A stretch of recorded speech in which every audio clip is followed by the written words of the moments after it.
The events in Munich inevitably became a common topic of the presidential campaign. Senator McGovern, in an appearance before the California Board of Rabbis, blamed it on Egypt and Lebanon and urged the United Nations to counteract Arab terrorists.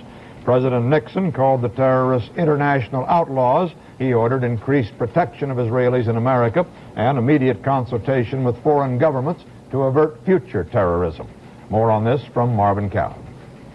Secretary of State Rogers spent more than an hour with the president plotting an international campaign to outmaneuver and then outlaw the kind of terrorism that bloodied the Munich Olympics. And then, unscheduled, the secretary appeared at a UN-sponsored anti-hijacking conference to demand action, for starters, against nations harboring hijackers.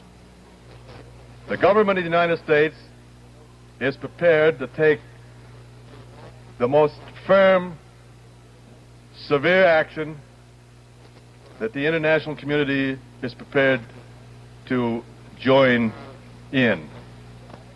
We think it's essential now to act, and we think that these tragic events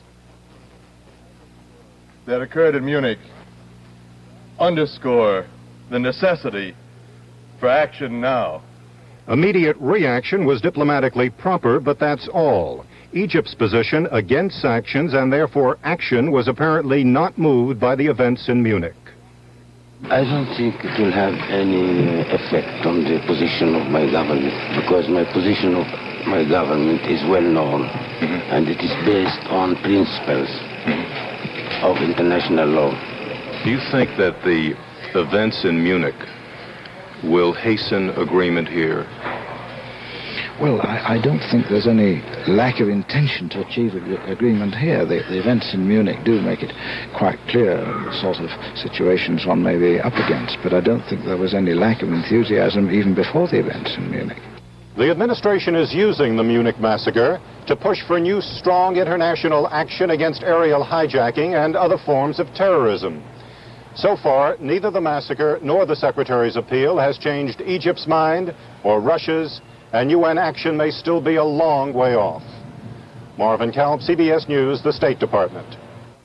Both the Senate and the House unanimously passed resolutions condemning the terrorism. The Senate measure said the civilized world should cut off contact with, quote, any peoples or any nation giving sanctuary, support, sympathy, aid, or comfort to acts of murder and barbarism.